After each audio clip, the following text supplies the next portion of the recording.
Hey there, fans of brotherly love wrestling.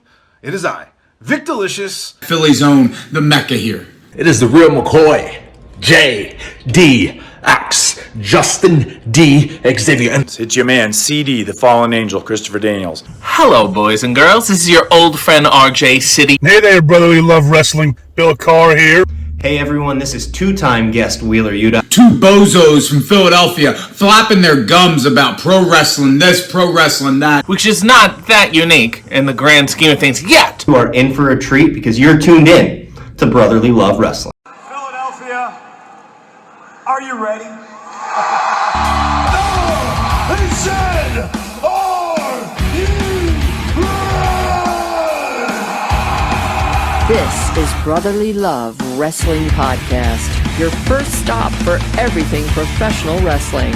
So sit back and enjoy wrestling talk at its finest with your hosts, Larry Hall and Joe Corrado.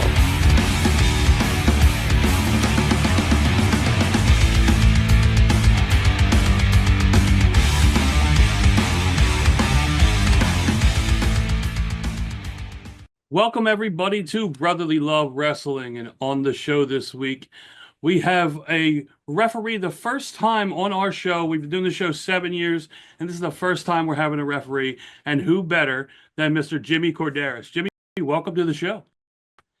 Well, thanks for having me. I didn't know that I'm the first referee on your show. That's kind of like that's an honor, man. Thank you. Yeah, not a problem. Thank you for joining us. I mean, yeah, we've never really reached out. It's never been like, we got to have it kind of just, as we've had more and more wrestlers on, we're like, we got to broaden our horizons out there a little bit. I mean, you guys see a lot of action as well in the ring. I mean, you and out of the ring, but yeah. That's another story for maybe a different podcast. Oh no, maybe we'll talk about it here. Who knows? Yeah, I mean, we're gonna see where it takes us. Yeah, so I know more recently, especially I think it's about within the last 2 to 3 days, I've seen a lot of your Twitter feed, you and Meltzer going back and forth, and a lot of it has to do with AEW and stuff like that. I see you getting into it pretty well with him, which I think kind of leads me to that. The conclusion of what I'm going to ask you anyway is when it comes to a company like AEW and the way they run their shows and the way it appears from a fan, I mean, and strictly speaking, the TV, fans, just the TV from the TV. Yes. Right.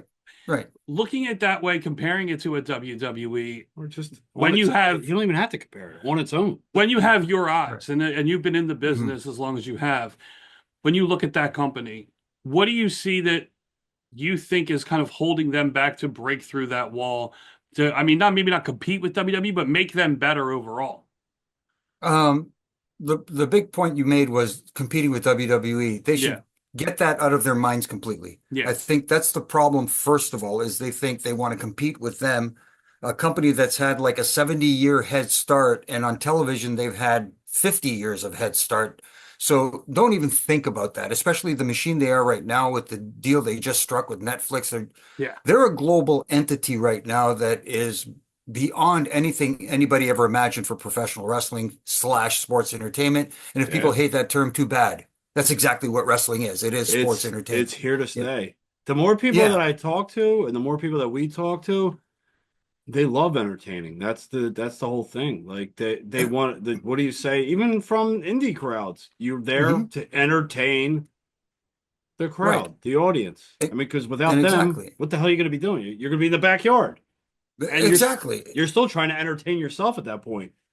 You're right. And I get the part, and I think, that's an interesting point you just brought up, entertaining yourself. I think that's another problem with AEW currently is their product is geared towards entertaining the boss.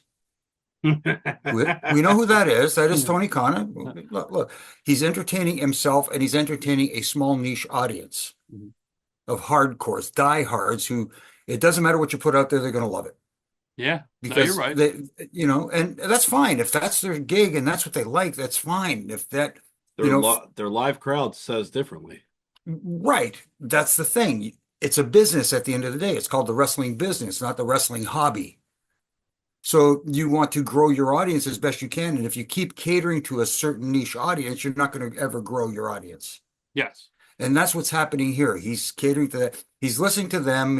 He's saying, I'm booking. He even said it in recent interviews. He said, I book for the sickos, he should book for the masses and stop trying to cater to that niche audience, in my opinion, because that's what's holding him back. I wouldn't even call. I mean, he's making it too cool. I wouldn't even call him sickos. I mean, it's kind of, you know what word I want. It's more like the dorks. I mean, Big Bang Theory. Yeah, I well, get it. Exactly. And that's I've seen memes like that where like the 4 pillars, and it was the four nerds from Big Bang Theory, because that's where the audience from Big Bang Theory goes right into Dynamite. But I think the thing is, I know myself and Joe have gotten soured on AEW since they started till now, was because there was an original vision to that company. And change the world. It was this revolution that we were going to be the alternative and all that. And it had the best tag team division hands down in any company when they started. And they were very focused. Yes. They were very focused on that, and they had the best tag teams in the world.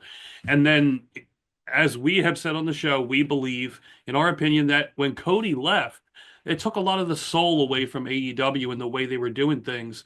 And then a lot of ex-WWE stars or big-time, big indie names would all come in, and now you're shoving those original AEW people that started this company with you, the pillars, to the background. And you're pushing it, Bryan Danielson and Moxley, and Jericho was there from the start, and Adam Cole, and all these guys, which, I mean, they're great, obviously. You saw what they were in WWE. But when you start doing that, that's when you're getting this bloated roster who don't get used. They're not on TV ever. They just go there to collect a paycheck, and you don't see them for 4 or 5 months. And good for them for collecting that paycheck. Yeah. Right. I mean, it's one of those situations where damned if you do, damned if you don't, because you do have to bring in names that people recognize. Of course. People that might not be. So these names that they bring in, like Adam Copeland, unfortunately can't use the Edge name because that's how he's recognized around the world. Yeah. So now they got to get readjusted to Adam Copeland. And then just when they get hooked on that, it's changed to Cope. Yeah. So now they have to That's a WWE move. Yeah. That's like a readjust. Well, WWE, the old guy that used to be there. It's like, we can't have that, pal. That kind of thing. So, but you can have a nice blend of having those guys, those recognizable names, help elevate the guys that you're trying to, that are your core AEW guys who are there from the beginning, that you want to build the company on. And you listen to a guy like Adam Copeland who says that's his goal there. He wants to elevate these guys so that there is a future for AEW. But they're booking from week to week, it feels like a lot of times. And just when they have a story that looks like, hey, you know what? I'm watching this. I think this can go somewhere. Like the first night Mox came out and cut that promo, I said, oh, okay. That's what the same okay, thing. we got something here. Yeah. We got something here. Let's see where this goes. And I'm watching it now, and just I couldn't care less. Yeah. It's like a fart in church right now. Mm-hmm. I mean, they had an opportunity to really, really take something and make it mean something, and it's lost all meaning because the story originally started as them taking over AEW, and the AEW originals want to keep the company, bring it back to them. But all of a sudden, all these other entities are getting involved, and that's not what they're after. They're just after the title. It has nothing to do with saving AEW. They just want the belt. Stay in one lane so that people understand. Every once in a while, you can take an exit and, the little rest stop. Yeah. And gas up and grab a bite to eat, but you got to get back on that same track, on that same course. Mm-hmm. They're not getting back on that same course. They took an exit ramp. Now, you've sense. been in the wrestling business and you've seen arguably the greatest era of wrestling, like live in front of your eyes. Why do you think that is? Like, do you think that they're just overthinking it? Do you think that there's too many cooks in the kitchen, so to speak? Maybe they just don't have a clue at all? They're giving too much leeway to the talent, and the talent is just kind of spitballing, or is Tony playing puppet master up there? Like, what do you think it is, honestly? Because it gets to the point of where, one, I get confused. It's like ADD wrestling, I call it. Like, there's just too much going on between split screens and things going on in the back, things going on in the forefront. It's just hard to keep up with most times. And I want something, I want it simple, a simple story that I can sink my teeth into and I can actually enjoy and let it play out for a little while. But I mean, right. And I think, like you said, one of the problems is, guys have creative input into what's going on in their stories. If you want to compare the two companies, WWE, especially under this new regime, under this new era, is encouraged to give their input. But at the same time, the direction is, okay, this is what we're going to do. Yeah. This is what we want from you. You can play with it and make it your own, but this is the direction we're going in. This is what the end game is for you. Yeah. And in AEW, it's like they don't have an end game. It's okay, guys, what you got? And they just go with whatever it is. And there's no guy at the top saying, okay, that's not bad, but hey, hold on. I'd rather you slow down and do this instead.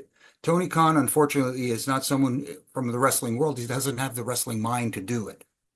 Yes, he's watched wrestling since he was a little kid. Guess what? I've watched television dramas. I've watched Law and Order since its inception. I've watched SVU, Criminal Intent, all that stuff. I don't for a minute think that I could practice law just because I watch it on television. That's his mindset. And then he puts someone in charge of his creative that is, again, not from the wrestling business. And it's no offense to podcasters, because that's what I'm doing right now. I'm podcasting and doing radio shows and stuff like that, talking to you guys and stuff. But even being, wow, this year, 40 years in the business, holy crap. Man, am I an old fart. I've been blessed to be sitting with a bunch of great minds and learning so much about the business, the reasons why.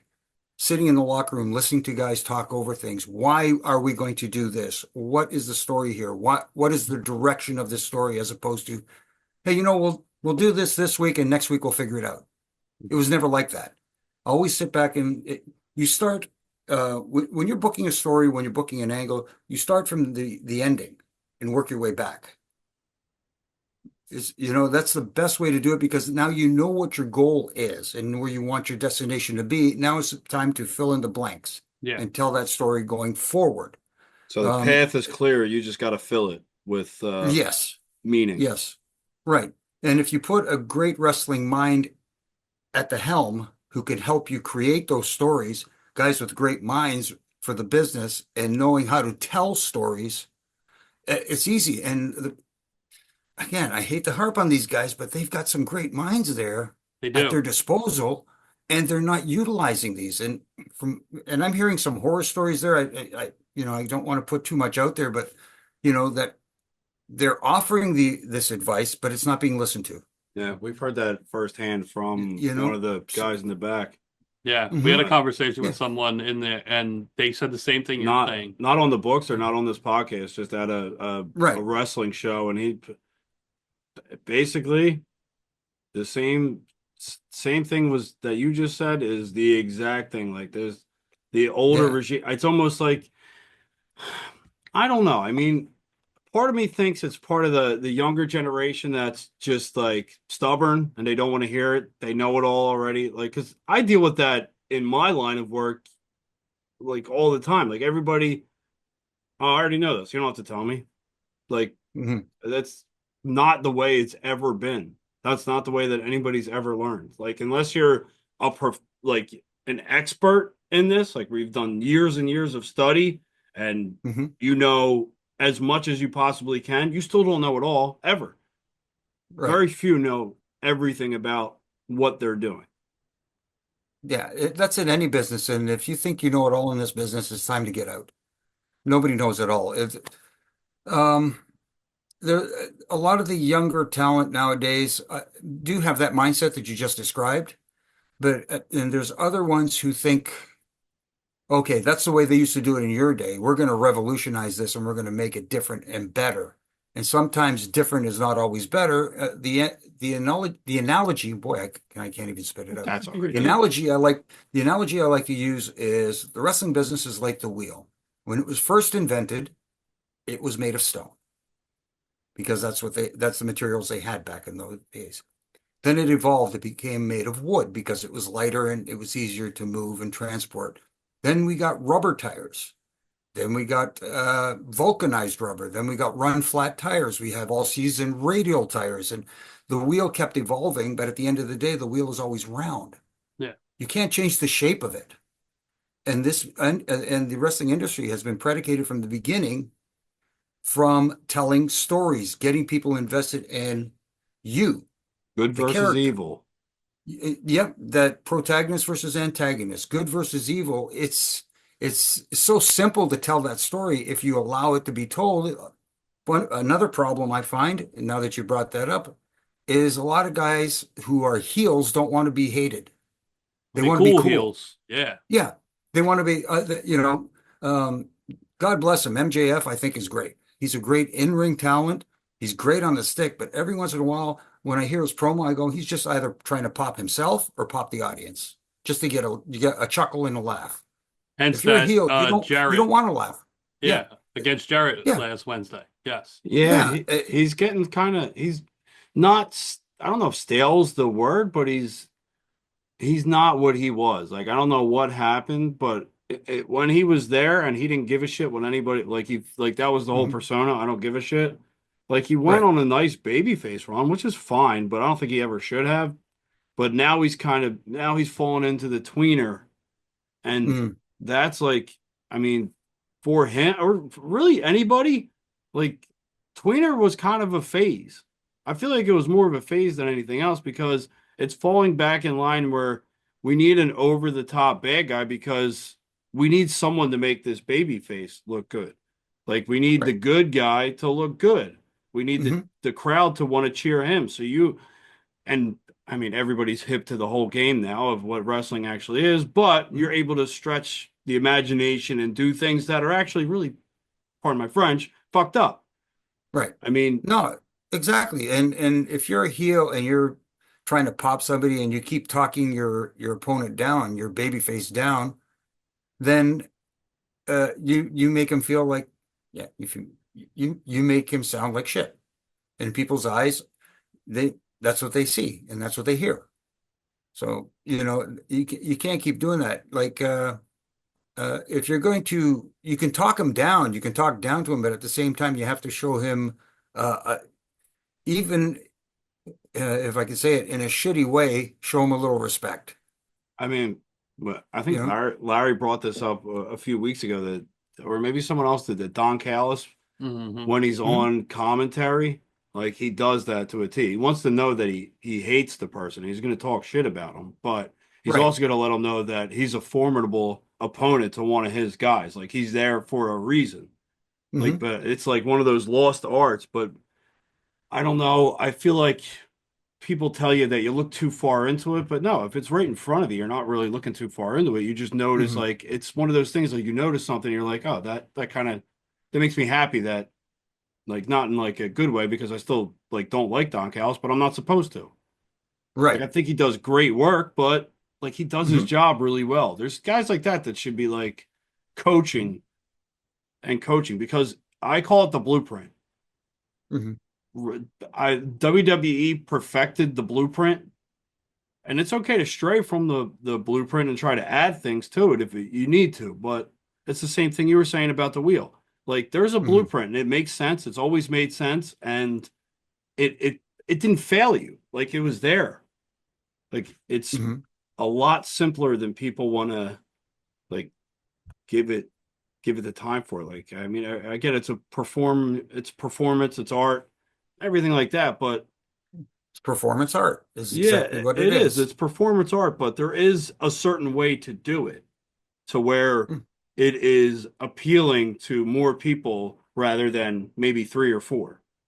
Yeah, I know, because people say, well, there's no right and wrong way to do it, and technically that's correct. Yeah, but the right way is whatever is working. Whatever's that is the right way, and you know what doesn't whatever's lie? Making you money. Numbers. Yes.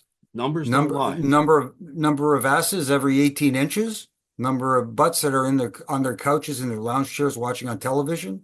And I know that people are saying, well, the ratings numbers don't mean what they used to, and that's true to a certain extent, but right now it's the only measure we have. other than the live attendance. Yeah. Which And- we could and- we could and see there's who's another selling thing- out. Right. And speaking of live attendance, there's another barometer for the talent that they, especially in AEW, that doesn't get an opportunity to utilize, is they don't run live events, house shows. Yeah. So, back when, especially in the Attitude Era, when the schedule was really, really rough. Yeah. I mean, What was it, like 250 or more? Yeah, more sometimes a year. And Yeah. it was, but you're in front of a live crowd, and at the house shows is where you got to try stuff. Okay, we're going to do this tonight, see if it works, see if it gets a reaction. If it gets a reaction, great, we'll try it on TV. If it doesn't get a reaction, you know what? Tomorrow night, let's try something else and see if that works. Wrap it. They're your biggest barometer. And sometimes, I hate to pin it on the fans too, but sometimes the crowd is a bit of the problem because they just pop for everything. They don't care. They want to See, get themselves over. Yeah, see, especially now with someone like an AEW who's, let's face it, they're struggling with attendance, and their fans understand that, so they're trying to, they pump up the volume a little bit to help out. But if is it genuine or not? Are they genuinely looking forward to it, or are they doing it because they feel they have to? And I feel like their timing is terrible, and the way, I mean, like I don't know what it is. It's just when it's put in front of me and I look at it from TV, it just looks like a poor product. That's all. I hate to put it this way, it looks like a glorified indie, I mean, and I'm not saying there's anything wrong with indies, because they have a place too, but for a national television program, they need to be better. That's all. Everything from their, I think they get paid a lot more than referees the up. indies. Yeah. So I was going to ask you about that, because you are the professional here in the referee realm. What do you think about trying to get yourself over in the match while the match is going on? Like, I don't remember referees. Yeah, I don't remember. Yeah, like I don't remember ever seeing that. Or back in the day. not so much the referees getting themselves over, but the company making a effort to people like Audrey. People like Audrey, like Bryce, like they put them out as personalities, almost like characters. And like you have fans chanting Aubrey, you have like Aubrey? I mean, like that's one thing that I know. So weird. Obviously, and we grew up during the Attitude Era, so obviously that is often a point of reference that we always bring up. Right. But you never heard Hebner chants. You know what I mean? That never happened. Like like Hebner. Yes, we knew who Earl Hebner was, but he was never a focal point in Brett versus Shawn, or you know what I mean, like. They were there. We knew who they were, but it was never same thing with whether it was Dan Patrick in WCW, whether it was like yourself or Little Nate, or you know what I mean. There was reps that you knew who they were, but they were never ever featured or because chanted. they were around forever. Yes, exactly. Like you saw them. You're like, oh yeah, I know them. But like, no, go ahead. I was gonna say the longest camera time that I've ever seen on a referee, to my memory, is when Little Nate had to run the whole way down the ramp, and it was like it was over 100 yards, and they just kept the camera on him. I'm like, this is ridiculous. No, that was him. funny because when we were talking about that the day before, everybody was looking at each other going, well, Jimmy, when we take you out of this match, we need somebody to run down to finish the match, because you're taking a big boot from the Undertaker. You're not getting back up. Yeah, that's so cool, though. I mean, you're not pulling an orange. You're not pulling an Orange Cassidy and getting back up. But no, it was the coolest thing ever. But at the same time, we're like, well, somebody's got to come down. Who's going to be that second ref? Everybody looked at each other. You couldn't have timed it better. Like it was a comedy act. Everybody looked at each other and went, Charles. He's the only one who could do it. Because he was the one who ran every day and got his you could got tell his cardio. Oh yeah. Yeah. No, I mean, just by the sprint, like, I know, like, there's people that are in shape that would have been gassed. No, but he counted the false finish when he got in. Yeah. And he stood up and he got up on his knees and went 2 up high so everybody could see, but he wasn't winded. Yeah. And I'm like, how is he not huffing and puffing right now? I'd be like, I'd have like a oxygen mask on me if it was me. They would have had to count on you. They would have counted you. Yeah, no kidding. Yeah. But those are like little nuances, not like a full go ahead. Yeah, but back to your point, but the fact that the crowd was chanting for Aubrey, just tells me that guess what? You just overshadowed all the talent. And you're not. That's the cardinal sin of a referee. Yeah, that's what I Your thought. job is to be invisible until you need to be involved, Mm-hmm. and you're the conduit that helps the talent tell their story. You're not the story. You don't sell tickets. No one has ever bought a ticket to see me referee a match. The only people that came to see me were my family and some of my friends, and I got them comps. So then, you know what I mean? Nobody paid, and nobody's going to pay to see someone count three. Nobody's going to pay to see someone, enforce rules and something like that. It just when I hear stuff like that people are chanting for the referees, then that's telling me that they're not doing their job correctly. Nah, the referees always like the most. I mean, I love when you see I mean, when you guys get knocked out, it's the best. Sorry to say it, but when you guys get knocked out, it's the best. But like we've been talking about, and it's probably going to be the theme of this show, like the theme of the majority of shows that we have when it's just me and him, is it's part of the story. Like it had meaning to it. Like it's usually meaning that something's going to go down afterwards. The ref's out. What's funny? What funny is going to happen? Not like ha ha funny, but something. Right. Someone's coming out, and now you get more amped up because you're like, all right, what the hell is going to happen now? Because after you've watched it so long, you're like, I've seen this happen. I've seen this happen. We know something's coming. Right. The challenge today is for referees who are taking bumps now is how to do it in a way that hasn't been overused. Because there's, the obvious somebody ducks and, the referee gets clocked or something like that. Now I've seen some interesting ones. Let me think. Somebody was it in the Cody match? Cody and KO? Where Cody went for the Cody cutter, and when he came back, the referee was there, and KO ducked, and he got sandwiched or something like that. Yeah, no, you're right. Yeah, you got the refs do take a little bit bigger bumps nowadays. They're like almost taking like full moves. Yeah, but you got to get a little more creative because okay, you see one, you go, I've seen that like 100 times. I've seen this one like 500 times. Let's do something different. Sometimes a simple punch in the face will work. You know what? Going back to that's like Old Faithful. I mean that I don't know if you have to get creative or you can just do callbacks to the earlier generation because now you have the key demographic is us who were kids and we like this WWE even in its like I'd say like hard times like nostalgia always brings you back. Like the nostalgia acts or something that you've seen, like it gives you like that warm and fuzzy feeling. You're like, oh man, this because it brings you back to what you've seen prior, and there's probably a key memory somewhere in your brain, like, oh, I remember when that happened, and you unlock that. So I don't know if they have to overthink it that much and get like creative to the fact where they got to create something new. Sometimes just doing callbacks to what happened before is more than sufficient. No, absolutely, because what's old is new again. I'll give you a perfect example. Everybody right now is on the Gunther train. Everybody's saying how great he is, how good he is in the ring, his style, his storytelling. He's a throwback to the old days. Guess what? A lot of these guys are impressed with him, but they haven't seen that style before. We used to see that style all the time when I was a kid. Yeah. And it was like every other guy can work that style. Because that was, hard hitting, little snug, here a potato here and there. It's one of those deals where before you go out, you apologize and go sorry, but we'll have a beer afterwards. You just forgive me now for what's going to happen in the ring. So, and that's Gunther, man.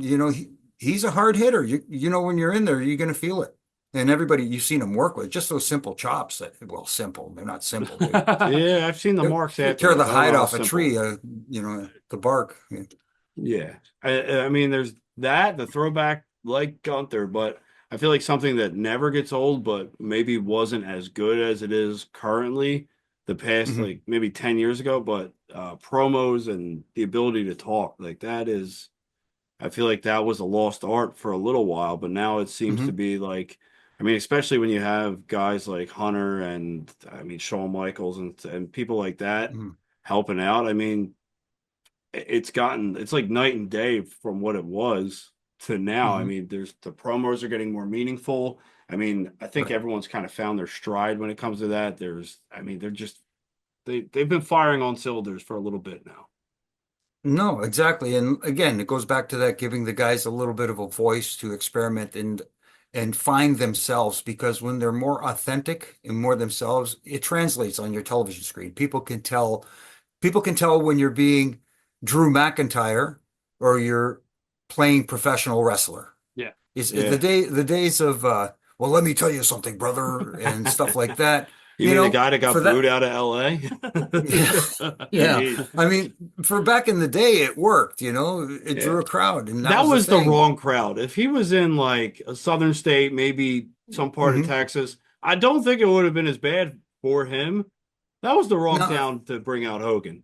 Yeah, I get it, but it was the premiere on Netflix, and still around the world, he's still a recognizable name, regardless of whether regardless of whether you're right, left, or whatever the case may be. Yeah, see, for me, I don't let my politics get involved with my how I watch and absorb my entertainment. I couldn't care less who the guy I like on my television screen voted for. It doesn't mean, you know what? I'm not having dinner with him. I'm not hanging with him. You know what I mean? So I don't care. As long as you entertain me, that's fine. Vote for whoever you want. It shouldn't, to me, that shouldn't be an issue. Yeah, I mean, social media and just media outlets in general, I think it pretty much, I don't know about ruined, but has made it a lot easier to and accessible to twist and turn, and you pretty much have anything that you want in front of you. So I mean, I agree with you to not. Yeah, exactly. We all got things, man. Yeah, you got information. Any information you need, you got it right on you at all times. Even if you don't want to know the information, you're going to know it anyway. It's going to find its way to you. But I mean, it's harder nowadays for people to. It's supposed to be an escape from reality, and people don't treat it as that all the time. No, I think people are trying to overthink it and watching it in an over analytical way, as opposed to, it's hard for me sometimes.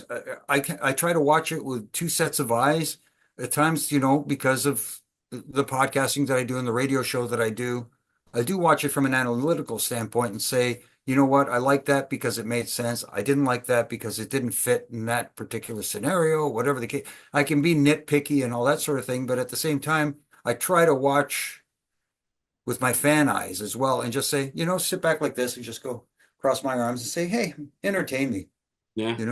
And see if that works. Is that a hard thing to do? Being in the business as long as you've been in the business, do you find it hard at times to not be overly analytical, especially like when you see things that may bother you, things that may be your pet peeve, which was going to be my next question is, as a ref, good segue, sitting watching wrestling, and you looking at the ref, and obviously I'm sure refs stick out to you and things that they do stick out to you. And there are things you just go, oh man, I can't stand when they do that. Right. That's the problem I find with watching wrestling nowadays. There are little things, especially with the referees, that I can't unsee. Yeah. Especially when, some of them can't help it because they make themselves seen so much that you can't unsee them. But there are other little nuances, like, for example, false finishes or near falls when referees are counting. 8 out of 10 of them have a tell. Ooh. Yeah, they have a tell, and I'm watching, and I'll give you a perfect example. Sure. We used to do a television show up here in Canada on Sportsnet, Sportsnet carried the WWE programming up here for many years, and we used to do a pre-show and a post-show called Aftermath. Ardo Cal, who's now with ESPN, was the guy who's actually, he was the one who came up with the great idea that they actually ran with, and he brought me on board. Renee Paquette was part of the show. Jackie Redmond was part of the show. Mauro Ronaldo, way back when, so before he was NXT. Before they brought me on board, Anthony Corelli, a comedian up here in Canada by the name of Nug Nargang, Carolyn. Anyways, so we used to do the show, and when SummerSlam was up here in 2019, we were invited there, and we did some interviews, and I got to hang out with some of the old guys and just having fun, kicking it back, and that sort of thing. And then we went out and sat right where the hard cameras were to watch some of the show. And I won't give the referee's name away because I'm still friends with him to this day. But I'm sitting beside the producer of the show. And we're watching the match. I can't remember who was in the match in particular. But here comes a near fall. He counts 1, 2, and my producer goes, "Oh, I thought that was it." And he looked over at me. He says, "You didn't even flinch." I said, "No, I knew it wasn't the finish." He says, "How'd you know?" I said, "I just knew." He says, "Yeah, because you know the finish." I said, I'm not privy to the finishes tonight. I don't know what's going on. I'm just as surprised as you are." He says, "Well, how did you know?" And I just said, "Well, I just know." So here comes another false finish. And he went, "Oh," he says, he says, "You didn't flip." I said, "No, because I knew." He says, "How do you know?" I said, "The referee has a tell." He says, "Well, what's the tell?" I said, "I don't want to tell you." He says, "Why not?" I don't want to ruin this "Why for you." not?" I said, if I tell you what his tell is, you're not going to be able to unsee it. And he goes, "Come on, just tell me." I said, "James, stop it, man." His name is James. "James, stop it, because if I tell you, I'm serious. You won't be able to unsee it. This is you're giving away the magic. It's like giving like if you see a magician and you see how he does a trick, how he sneaks an extra card up his sleeve. After that, you can't unsee the magic trick. Every time he does it, it's done." So I said, "Okay, I'll tell you, but I warned you." So I explained it to him, and he went, "Okay." So the next false finish or near fall that comes along, he goes, "Damn, you're right. I can't unsee it." Oh. I mean, you gave him forewarning. I said, "I told you a couple of times. I didn't want to tell you why." And I told him, and to this day, every once in a while, he'll call me up. And he says he still does it. And now, like you said, so you see that across the board, like for a lot, you can see that right away. Yeah, across the board, all companies. Oh, that would bother the hell out of me. So so we've noticed, and this is the cameraman's fault, when they go to the near fall, the false finish. Now, if they were just cut from the other side of where they're at, they always get, so it'd be the wrestler's head would be right here, the cameraman shooting from this side, and all you see is them looking up at the count. Yes. Like looking at the ref's arm. And I hate it. Right. I hate that because it's all the time. Now, if they're not looking, they're either very seasoned and very good on timing, or the match is over.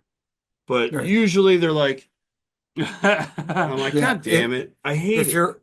If you're overtly looking for the referee should position himself where he could see both shoulders and see the face of the person being pinned in a way where they don't have to look for you.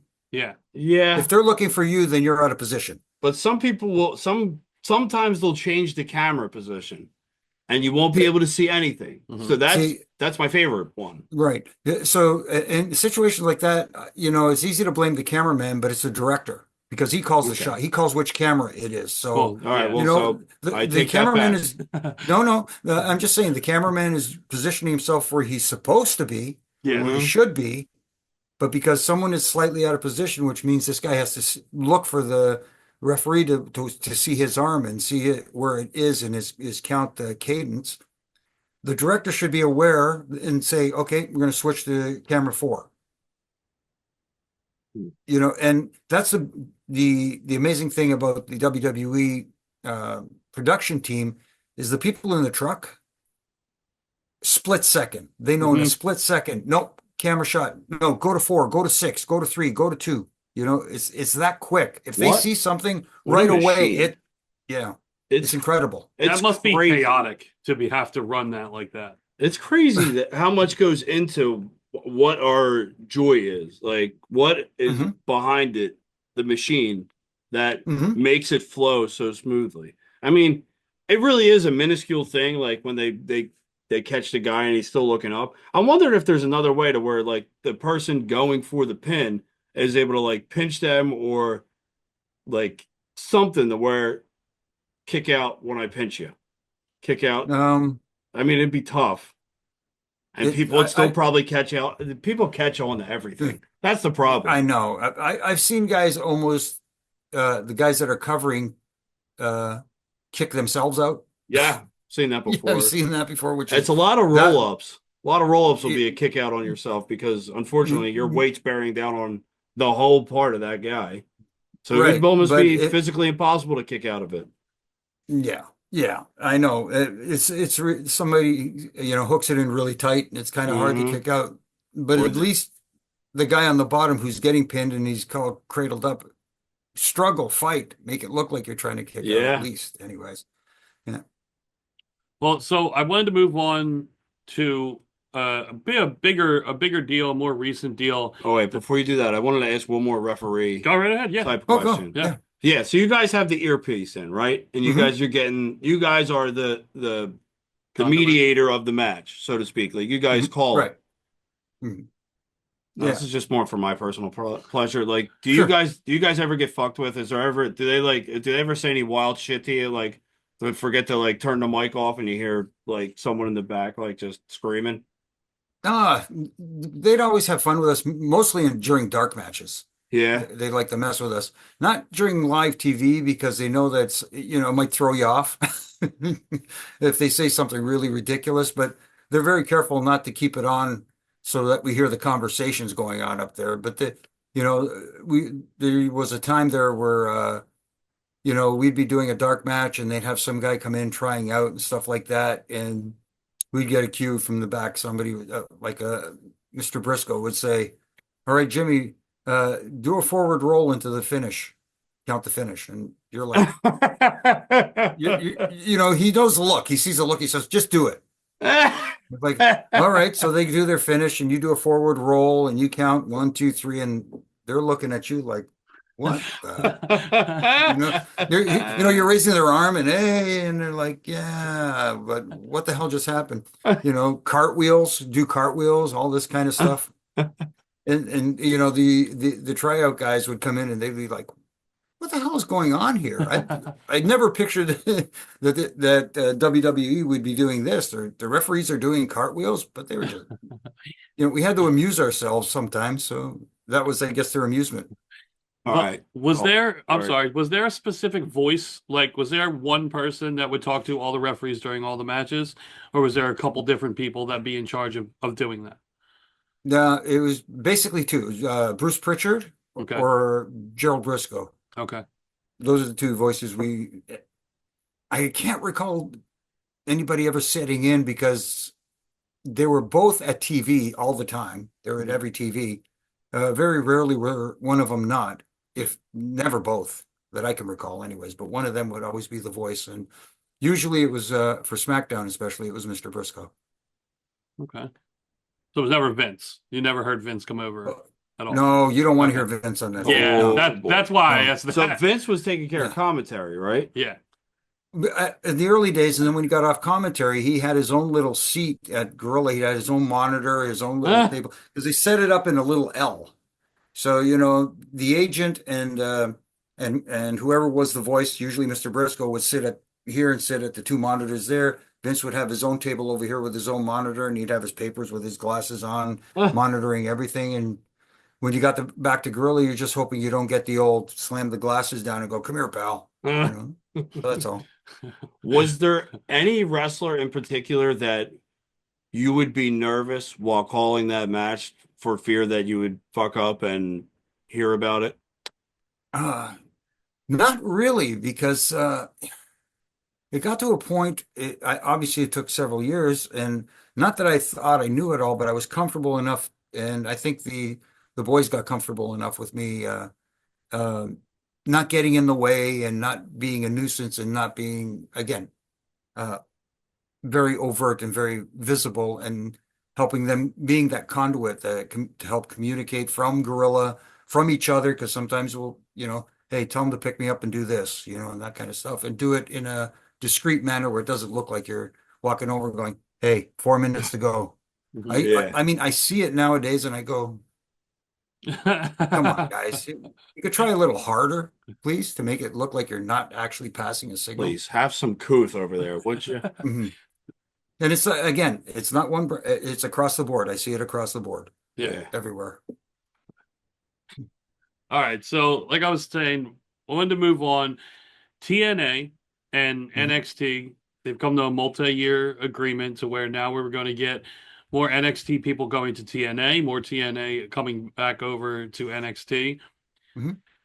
TNA having an amazing pay-per-view this past week with Genesis, which was absolutely ridiculous. It was. Were you there?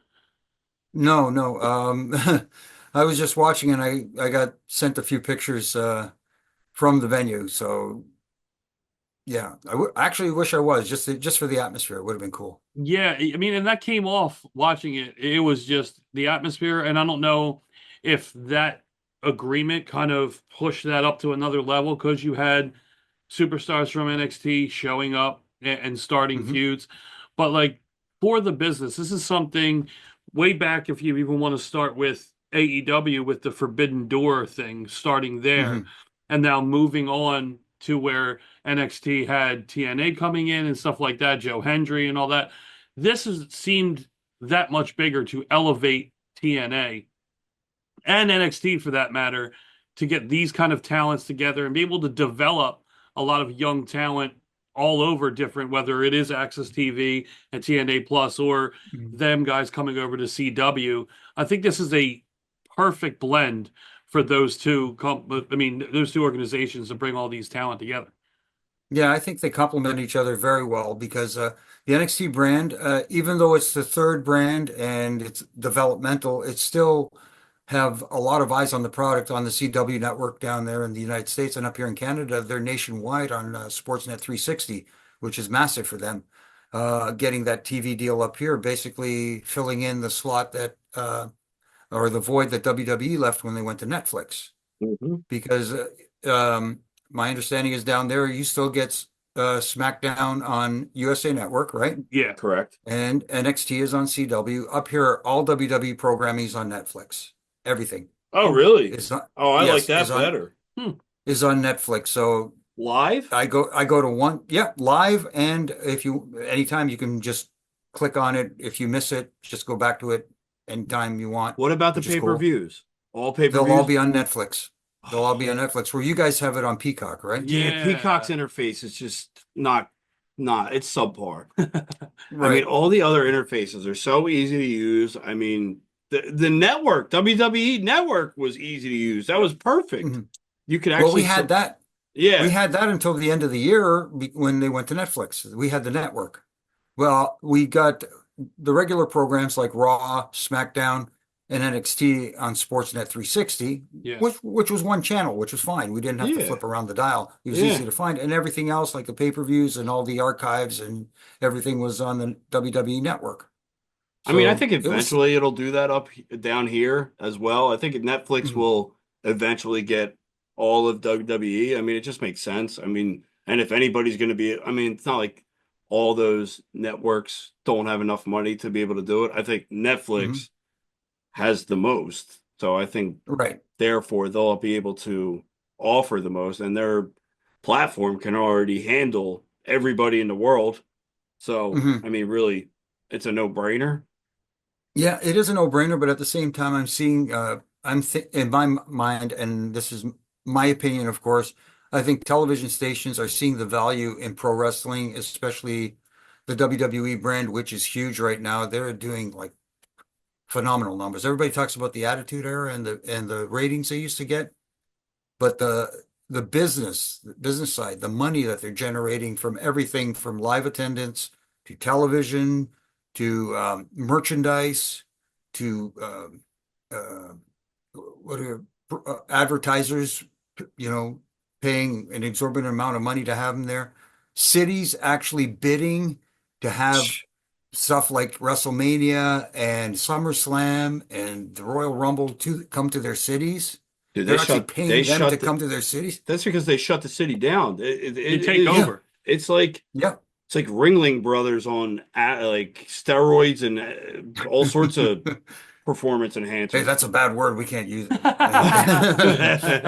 No, but I'll tell you, like I was, believe it or not, my wife came down with me to Philly, went down for WrestleMania last year. Insane, right? Yeah, she wanted to see the Reading Market Terminal, which I took her there. Reading Market Terminal, but it's Reading Market Terminal, and of course we made a few visits there because that place is awesome. It is so it absolutely is. Yeah, and of course everybody's staying at the Marriott across the street. So we went over to visit over there for a little bit and catch up with a few old friends, and She had never come with me on a trip ever. Really? In Was this all her the first years WrestleMania?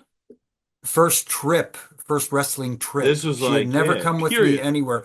The only time she'd been anywhere near, I wouldn't even consider it a trip, is we went to California when I had a couple of days off, and then she ended up flying back to Toronto on her own while I stayed and Okay. continued and went to work. You know what I Yeah. mean?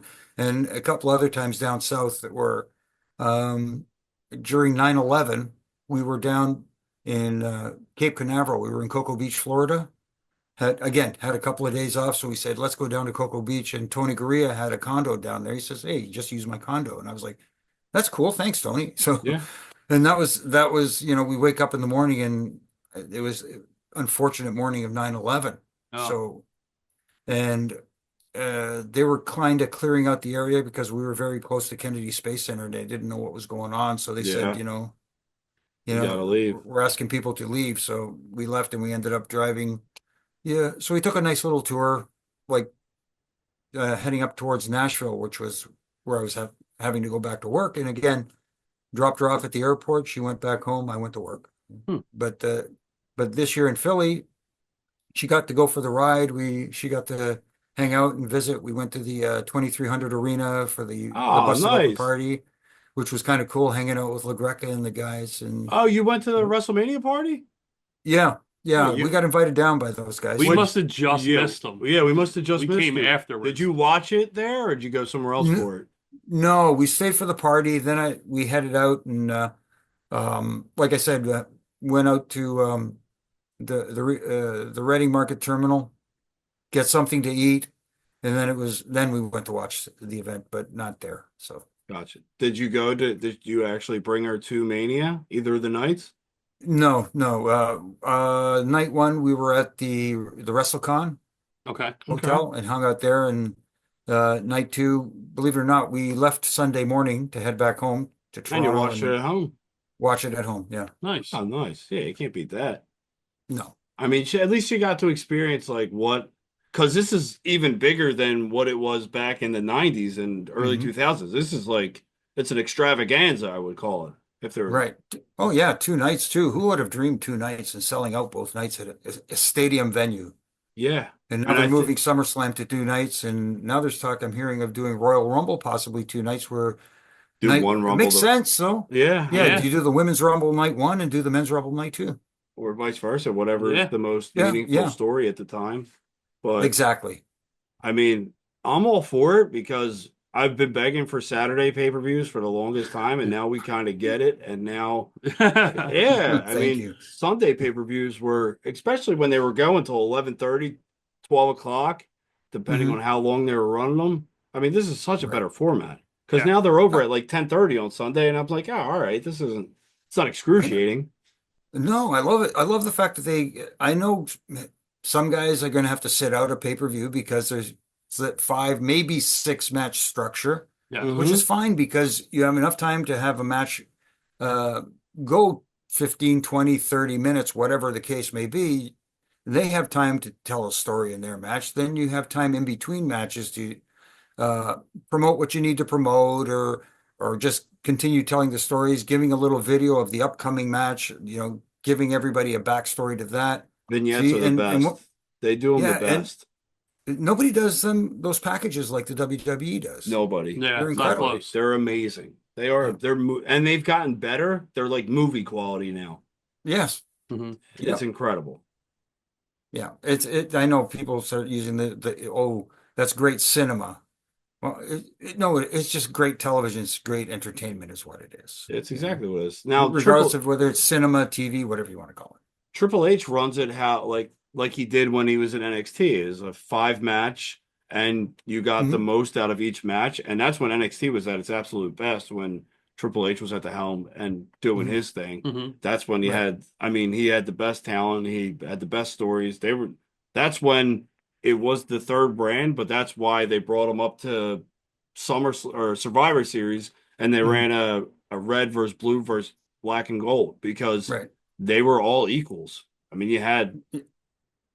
Yeah, he definitely felt that way. And then, him going up, taking over the main roster and Sean being in charge of NXT, both him and Hunter are of the same mindset when it comes to presentation of pro wrestling / sports entertainment. Sean has other little nuances that he puts in, because if you watch NXT, you know, everybody says, well, they do a lot more high flying and a lot more stuff in NXT than they do on the main roster. Yeah, that's because Sean's influence. Yeah. But, you know, he knows how to make that blend well together. Oh, yeah. You know, because, you know, I think some people, again, here I go again. Some matches that have a lot of high spots are just matches that have high spots. It's high spot after high spot after high spot. No downtime, no selling. Let's get to the next one. Move, move, move. You see a lot of those high spots in NXT, but they take their time with them. They place them properly. They allow the talent to sell. I'll give you a perfect example. This is in NXT. This is actually main roster. It's Penta. Yeah. Penta's first two matches in WWE are nothing like the ones he had in AEW. Yes, 100%. Or in Mexico or anything. Yep. They are great. Did anybody realize that Penta could tell fantastic stories in the ring just by selling? Yeah. He now means something. And you know what? He looks happy. He looks like he's happy to be there. Like he's finally in a place where like good, like all this hard work that I've done and all this shit that I've had to do, like now I'm able to not relax, because this is a time where you go full throttle, but you're able to do it in a meaningful way. Not saying that everything that he's done in his life wasn't meaningful, because it got him here eventually, but now he's able to showcase his full potential. Absolutely. Absolutely. And you talked about, you know, looking like he actually wants to be there. That promo he cut, I know a lot of people, the naysayers, were saying, you know, well, his English isn't very good. He's going to need a mouthpiece. He's going to need a manager. Maybe in the old days that would have been the mindset, but nowadays his English was fine enough. Yeah, I can understand it. Yeah. You can tell Perfectly. by tone. And then, and when he spoke Spanish, I don't speak Spanish, but I felt everything he said. Absolutely. He was talking to the audience. You can feel it through his eyes. I talked earlier about authenticity and feeling genuine. Yeah. That was genuine. That's about as real as it gets. And the fact that they let him, they gave him the time to express that is amazing, because in the old days he would have got cut off. Yeah. Oh, absolutely. Yeah. Or he would have had someone, whatever angle he was trying to use or whatever, they would have had someone who was probably also Spanish, but also good at speaking Spanish, would have just been his valet. Right. But I can't wait till his brother shows up, because anyway. That's another story for another day. But not only that, but now me, Mr. Fantasy Booker, I had an idea that I thought might be interesting. I don't know if they'd ever decide to go this route, but maybe I'll throw it out at you guys and tell me what you think. Yeah, sure. Yeah, how about it? Whenever that time is, and he's allowed to leave, and almost a guarantee that he's going to be going to WWE to join his brother. Absolutely. Should be there already, but yeah. That said, eventually when he does, he is free and he's allowed to go. Have his brother introduce him, have him come into the ring. They do the embrace. You know what I mean? They hold each other's hands up high, and Phoenix lays him out. I mean, I think lays him out, and he cuts a promo saying, "You know what? You came here without me. We were supposed to do this together. Yeah, you left me. We're brothers. You left me hanging high and dry. You left me in that shithole to rot." It writes itself, in my opinion. I don't know. Some people might not like it because they want to see them together, and I get that. Yeah, you can see them together after they get this. I mean, they can go their separate ways. Play the long game. Yeah. Play the long game. Why everything has to happen right away? Let's you know what this we out a don't little see bit. anymore, which was great back in the day, is that when someone's getting beaten down by a bunch of heels and someone comes in for the immaculate save, like it's not done like it used to be. Like when it was done back in the day, the crowd was going absolutely ape shit. We're going absolutely ape shit wherever we're sitting in our house, usually on the floor. And nothing brings you. I haven't had that feeling in a while. Like there hasn't been a good save in a long time. The one thing that maybe comes close and it's not that long ago, is WrestleMania. When you No, had when you get those type no, I things, mean like just one person gets beat down by a bunch of people, and someone comes in for the miraculous save. Not a bunch of people involved. I just need one person that comes, and that could be how they get, and you get the real hug later on in life where they're actually.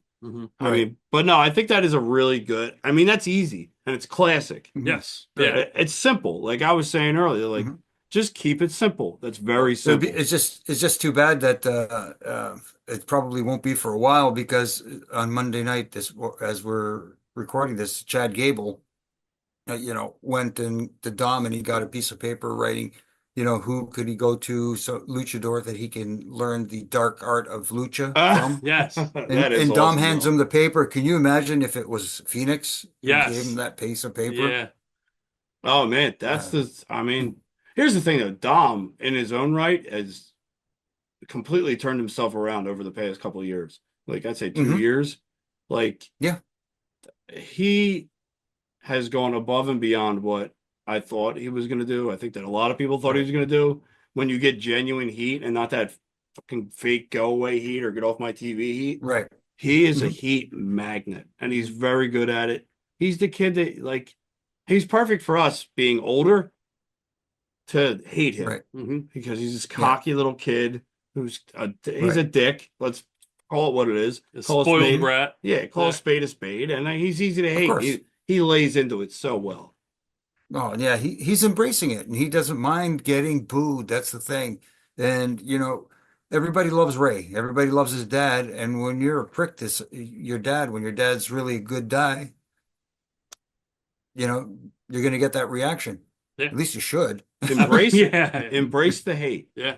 Exactly. So Jimmy, before we let you go, I wanted to get a couple of your favorite matches, maybe memorable matches that you have been a part of, big time matches. What were some of your favorite to be a part of and be in the ring with? And then I got one after him. After that's done. Okay. Well, obviously, got to be at the top of the list, and because it was the main event of WrestleMania 24, Edge versus Undertaker. I mean, like, it doesn't get bigger than that, you know, and for them to have that confidence in me and faith in me, because I wasn't originally scheduled for that match, so they're the ones who got it changed. They wanted me to referee their match for them. Who got it changed? Edge and Undertaker. Really? That's awesome. Yeah, that's amazing. They got to change. I was scheduled to do a different match on WrestleMania, and funny story. It was like a week or two before. Edge comes up to me in the locker room and says, "Jimmy, can I talk to you for a second?" I said, "Yeah. Yeah, what's up?" He says, "Taker and I want you to ref our match at WrestleMania. Are you cool with that?" I'm like, "What do you mean? Am I cool with that?" He says, Do I have a say in this? But yeah, but I'm not scheduled for your match. He goes, "We know. We'll get it changed. Don't worry." I said, "All right." And then I run into Taker. He said, "Hey, did Edge talk to you?" I said, "Yes." He said, and then he goes, "Are you cool with that?" And I'm like, "Why is everybody asking me if I'm cool with this?" Of course I'm cool with this, man. This is the greatest thing ever. It's a WrestleMania moment. Yeah, exactly. So, that's always going to stand out for me. Other matches I've done, I've been blessed, man. I've been blessed to get to work some great matches like Kurt Angle and Rey Mysterio, SummerSlam, I want to say 2002, the opening match. Yeah. Which some that people, was a hell of a match. Some people to this day say it was the best opening match of a pay-per-view that they have seen. Yeah. I don't know if that's 100% true, but hey, it's in the conversation. Everyone's got their opinions, but Definitely this opinion does not stink. Some opinions do stink. This is a very good opinion. I mean, other ones include the All-Canadian matchup, Edge versus Lance Storm for the Intercontinental Championship, again at SummerSlam, with me as the referee. You got three Canadians in there going. Yeah, exactly. Screaming A at each other. One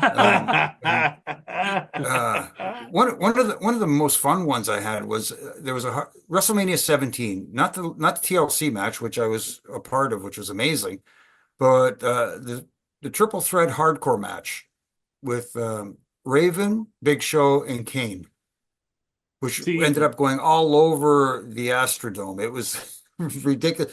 Where I ended up getting thrown on the back of a golf cart and chauffeured by Kane for a little bit of that match, which was kind of cool. Raven and Big Show almost cut the power out to the building because the whole thing was Raven jumps in a golf cart, and just before he takes off, Big Show jumps on the back, and he's supposed to drive down the hallway in the back there with the golf cart, dragging Big Show behind him, with Big Show's feet dragging.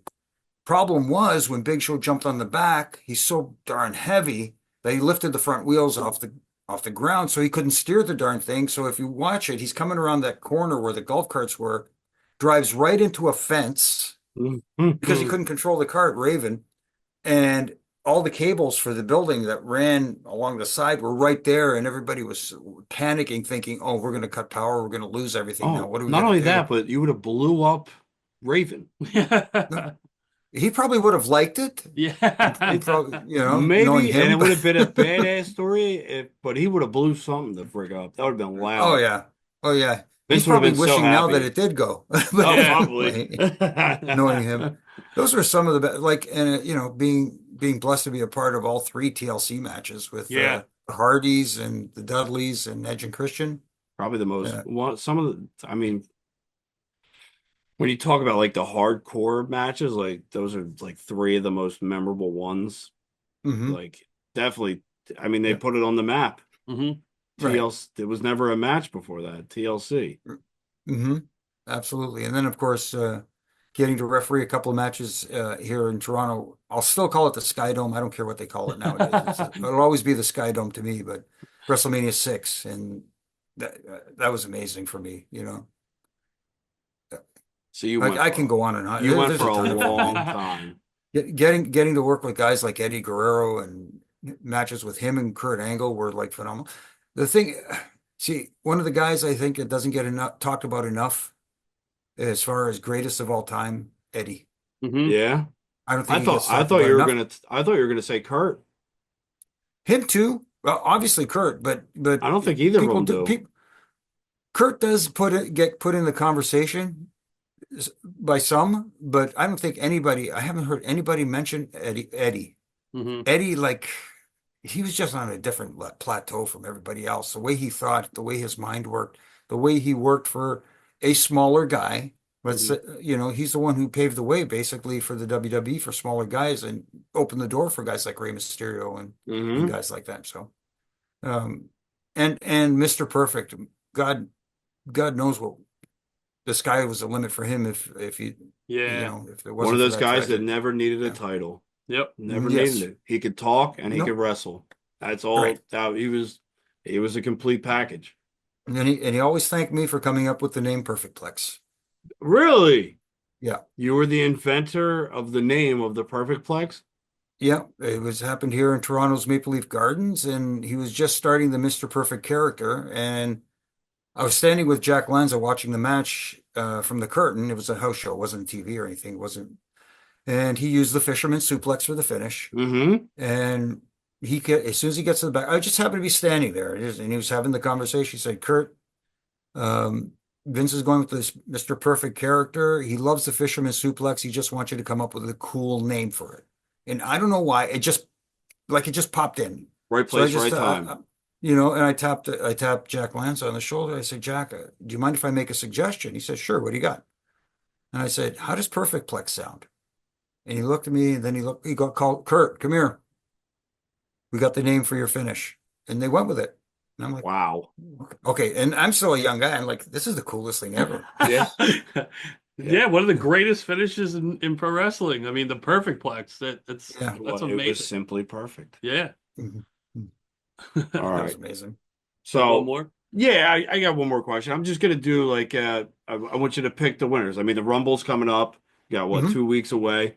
The men and women's. Who do you got? Looking at it from the fans' perspective, who do you got winning the women's Royal Rumble? The women's Royal Rumble, I think I'm gonna go off the map. Okay. And I'm gonna go with Charlotte Flair. Yeah, I'm leaning towards Charlotte as well. If she comes back or when she comes back. I mean, I think she needs to come back in a big way. That's definitely a big way to bring her back. Not only that, but she draws so much heat every time. Like, they're going to be so pissed. Yeah. She wins the Rumble. She just comes back. Oh, yeah. Of course they gave her the Rumble. They act like Right. she hasn't worked for anything. They act like she's not, like, absolutely phenomenal at what she does. Mhm. Yeah, she's probably one of the best women in the last, I don't know how many years 20 some. Obviously she's been off for a little while, but at the same time, um, Should very get. hard to find anybody as good as her right now. Yeah. I mean, you talk.